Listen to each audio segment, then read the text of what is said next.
E aí, pessoal, vamos começar mais um episódio do podcast Os Sócios. Não sei se a gente começou aqui com palavrão da Malu, né? Antes de transmitir. Só pra não? vocês, né, já irem entrando assim. Jair Bolsonaro. Sim. Isso que eu ia perguntar. Vocês acreditam nesse ano, de maneira geral, né? Antes de entrar e falar um pouco mais dos candidatos mais fortes, digamos assim. O que mudou da última eleição presidencial em 2018 para agora? Porque em 2018 a gente teve uma eleição muito acirrada. Mas em 2014 também já foi assim. O que eu enxerguei é que em 2018 as mídias sociais tiveram um protagonismo maior do que em 2014. Porque você pega até a eleição do Bolsonaro, ele era um candidato que na televisão ele tinha, sei lá, segundos, né? Aparecia falando assim, vote em mim, era praticamente isso. Só que nas mídias digitais ele conseguiu angariar muitos votos ali, muitos seguidores, né? Fazia lives com centenas de milhares de pessoas. A gente vai ter essa mesma coisa agora ou vocês enxergaram uma mudança no cenário? Bruno, olha, tanto na eleição de 14 quanto na eleição de 18, elas eram para ocorrer de formas normais, que as pessoas não comentam muito isso. A Dilma era a favorita para ganhar a eleição, tinha-se uma dúvida se a Dilma ganharia no primeiro turno ou não, o Aécio não conseguia deslanchar e, de repente, caiu um avião. Ali muda tudo. Marina entra, sobe. Aconteceu um fato muito forte, certo? Então, ali quebrou toda a lógica de uma eleição. Tá? Eleição de 2018. Vocês vão lembrar, o Geraldo Alckmin tinha quase 50% do tempo, batia muito no Bolsonaro, aquilo começava a criar eco, certo? Era uma eleição, as mídias sociais estavam fora do Bolsonaro, mas o Bolsonaro começava a ter dificuldade, de tanto que apanhava. De repente, Uma facada. uma facada. Foi ali que ele ganhou. Muda tudo de novo. Certo? Então, o que a gente vê? Se a eleição for normal, que a gente espera que seja... Será que o normal é ser anormal? Porque a gente está vendo o histórico aqui. Se a eleição for normal, ela vai ser normal. Agora, ela será normal? Essa é a pergunta que fica no ar. Certo? Teremos uma eleição sem um fato marcante? Certo? Aí vai ser. As mídias tradicionais, a televisão vai ter muita força, o rádio vai ter muita força, as mídias sociais crescendo muito, certo? Que eles estão dando muita importância para isso. Isso que nós estamos fazendo aqui, eles vão correr muito mais aqui do que na mídia tradicional. É o que a gente espera. Certo? Eu não tenho dúvida disso, certo? Mas isso falando numa eleição normal. De repente vem um evento, muda tudo, acabou tudo que você falou. Uma guerra. Muito bem. Uma guerra e de repente acabou tudo. Tudo que você falou aqui, tudo numa lógica, acabou. Não tem mais. Então, quer dizer, é muito difícil prever o que vai acontecer na eleição brasileira. A gente começou muito, muito cedo. O que está sendo falado agora, lá na frente, será totalmente diferente. Totalmente diferente. Muitos candidatos ficarão pelo caminho. Eles se juntarão com quem? Certo? O que acontece com o governo federal? Que nem o Alexandre falou agora, se tiver a guerra, qual vai ser o efeito da guerra na eleição brasileira? Certo? Vai ter efeito principalmente econômico. Se tiver efeito econômico, é ruim para o presidente Bolsonaro. Não vai ter efeito econômico. O que vai acontecer? Ninguém sabe ainda. Então eu acho que assim, a gente tem a fotografia de um momento, mas eu acho que não começou. Acho que, assim, hoje nós temos 3 candidatos muito bem pautados. Eu diria que a eleição ela tem o Bolsonaro, o Moro, tem o Bolsonaro, o Lula, Bolsonaro e o Moro bem abaixo. Mas o Moro, assim, tem chance. Dizer que o Moro está morto, são os dois, de forma de marketing, corretamente, tentando vender essa imagem para o Moro, certo? Mas eu vejo o Moro vivo, eu não vejo o Moro ainda com toda essa dificuldade que estão tentando dizer, que não viabiliza, que fala mal, que ele precisa mudar muito, certo? Eu vejo ele encorpado. Até porque o Bolsonaro não está mais conseguindo vender o mesmo produto, digamos assim, que ele vendeu em 18, né? Eu imagino que o Bolsonaro 18 era o outsider, era o cara que vinha para chutar o pau da barraca da política, que ia angariar 3 grupos importantes no Brasil, que estavam alinhados naquele momento, né? Que é a galera do conservadorismo, que ele ainda tem, de certa forma, né? A igreja evangélica, os valores, os costumes. Agora saiu esse negócio aí do aborto na Colômbia, que teve gente da esquerda saindo em defesa, do aborto até 6 meses, isso se queimaram bastante. Apagaram o tweet, A né? Manuela Dávila foi lá e apagou o tweet, que é pior ainda, que está registrado. Né? Então ela foi Prints pega realmente eternos. com a boca na botija. E aí ele tem essa galera do conservadorismo, depois ele tinha a galera do lavajatismo, né, que incorporava essa ideia de eu vou combater a corrupção, vamos fazer um governo limpo, que em parte ele até entregou, é um governo que tem poucos escândalos de corrupção, não teve grandes escândalos, mas chegou com uma certa telhado de vidro, por conta de problemas, especialmente com o filho dele, né, o senador. Depois teve que, de alguma forma, o governo sair em defesa do senador Flávio Bolsonaro, e acabou perdendo esse lado do lavajatismo com o racha com o Moro, inclusive. O Moro é justamente esse pedaço do bolsonarismo que saiu e hoje é uma das bases da tal da terceira via.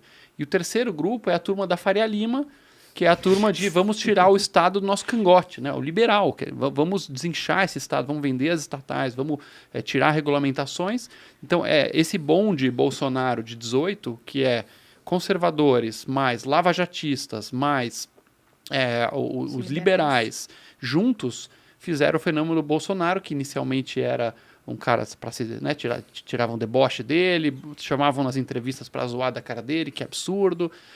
Teve aí influenciador famoso, né, o da Folha agora, o Reinaldo Azevedo, famosamente dizendo, perguntaram para ele qual a chance do Bolsonaro ganhar, e ele, on the record lá, 0, isso é ridículo, é abaixo do absurdo, nunca vai ganhar o Bolsonaro. É aqueles vídeos que envelhecem mal. Só que hoje migrou essa base de apoio, né? A Faria Lima hoje começa a desembarcar oficialmente. Nós tivemos o Luiz Stuhlberger, um dos maiores financistas do Brasil essa semana. Um gestor brilhante. Gestor brilhante, dizendo antes que ele ia anular e agora já mais pró-Lula.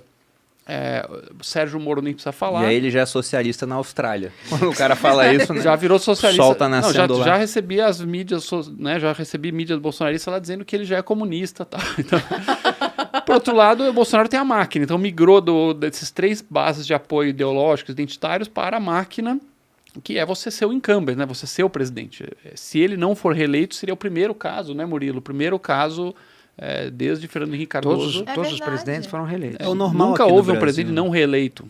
Porque você tem a máquina, você tem agora o Auxílio Brasil, você tem dinheiro inundando as pessoas. É verdade. Tem muito coisa para rolar e muita água nesse rio. E você falou dessa questão, né, do camarada falando, o Bolsonaro nunca vai ser eleito. E eu falei a mesma coisa, só que eu não tinha mídia social na época ainda. Que bom. Eu lembro que eu estava no quartel, mas foi antes de começar a corrida eleitoral. Eu estava no quartel, na Brigada Paraquedista, e o Bolsonaro ia muito na Brigada Paraquedista. Toda a cerimônia que tinha lá, ele estava lá, né? Era deputado federal pelo Rio de Janeiro na época. Sim. E em um certo momento, o Maicon, que era um tenente que trabalhava comigo, um amigaço, abraço pra ele aí. A gente tava no alojamento trocando de roupa pra começar a trabalhar. Ele falou, você viu que o Bolsonaro... Isso acho que era 2015, 2016 ainda. Ele falou, você viu que o Bolsonaro falou que vai ser candidato? Eu virei pra ele e falei, cara, ele não tem chance nenhuma. Ele é muito radical, ele se posiciona muito num extremo. Esse cara não ganha. Quem ganha é o cara que caminha pro centro. E até por isso outro dia eu falei, né, me perguntaram, você acredita na força do Moro? Eu sou meio cético com a força dele na eleição pelo seguinte quesito. Numa visão muito simplificada em linha da política, que não é a melhor visão, a gente sabe disso, né? Tem várias ideologias diferentes, mas você tem um cara que já tem o voto da esquerda, que é o Lula, ou quem o Lula indicar, né? Porque oficialmente ele não é candidato ainda. Na direita você tem um cara que tem um voto também, que é o Bolsonaro. E você tem o Moro, que seria uma opção vista como mais de centro. É lógico que o cara fala, eu sou liberal, não sei o quê... Tem umas diferenças ali de classificação se você perguntar para a própria pessoa, mas eu enxergo ele como mais de centro e muita gente eu sei que tem essa mesma visão, como uma opção do meio. E aí, para ganhar a eleição, se você já tem o voto das pontas, você começa a caminhar para o centro. Só que o cara do centro não tem para onde caminhar, ele acaba sendo meio espremido. Eu vejo, por exemplo, a sinalização do Lula querendo chamar o Alckmin, né? A gente pode até comentar sobre isso, se você acha que vai acontecer ou não, como essa tentativa de ir para o centro. Ele começa a falar, não, vou fazer um governo mais de centro.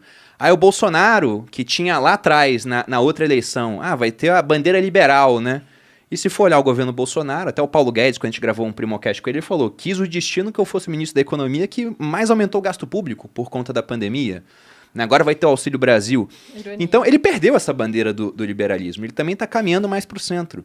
Eu lembro que na época que o Moro saiu do governo Bolsonaro, Eu fiz um post no Instagram e aí automaticamente eu virei socialista para alguns, né? Porque não pode falar uma vírgula do Bolsonaro, falando que eu enxergava o governo com 2 grandes bastiões, que era a luta contra a corrupção, que era representado pelo Moro, Lava Jato, e o Paulo Guedes, que era o bastião econômico do liberalismo. E aí naquele momento ele perdeu aquele bastião, digamos assim, moral. Aí eu falei, olha, o governo Bolsonaro, ele começou de um jeito, agora vai parecer mais com o Temer. Ele vai ter que comprar apoio político, fez um monte de emenda parlamentar. E eu falava que se o Paulo Guedes saísse, ia terminar igual o da Dilma, no final das contas. E acabou que não aconteceu, né? Nem sei se o Paulo Guedes vai continuar. Ele não saiu, mas ou não. Teve que tomar um monte de medida por causa da pandemia, né? No caso. Também, ali foi uma coisa que realmente mexeu com o mundo inteiro. Mas eu duvido muito que o Paulo Guedes ele fez o que ele acreditou que ia fazer no governo. Óbvio. Ele falava que ia vender 1 trilhão em imóveis da União, né? Privatizar um monte de coisa. Esse Primocast não aconteceu. Ele falou, eu assisti o Primocast que os meninos gravaram com o Paulo Guedes e ele falou várias coisas que ele queria fazer. Você vê o encanto dele, a necessidade dele de fazer, revolucionar, e ele não conseguiu fazer nada, né, coitado? É muito difícil fazer as coisas aqui no Brasil. O pessoal de vez em quando fica lá nas minhas redes sociais, Bruno, se candidata. Não vai Eu sou bem acontecer. cético com o que eu poderia fazer na política, pô.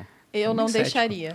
E a Malu também não deixaria. E eu também me chamo de conservador, mas gosto de ter os intestinos dentro da minha barriga. É que quando você tá fora da máquina, e você olha de longe, você tem a impressão de que as coisas são muito lentas e que nada acontece. Mas aí eu tenho, cada vez mais com o ranking dos políticos, eu estou mais presente no Congresso, no Poder Executivo, entrando a máquina, olhando pelas tripas lá de dentro. E aí você tem certeza que realmente Nada acontece. É muito difícil. E não é porque as pessoas são ruins. Eu achei que você ia falar que... Eu achei que não, que dava pra ver o movimento. Fica essa mensagem otimista aí, né? É muito difícil. Porque são muitos interesses, são muitos processos, muitas áreas de conflitos, de egos e conflitos políticos, em que um cara quer puxar pra cá, outro pra lá. E o default é sempre não se mexer. Porque se você se mexer, você vai pisar no calo de alguém, esse alguém vai fazer barulho, você vai ter alguma perda de política. Que merda. Em cima do...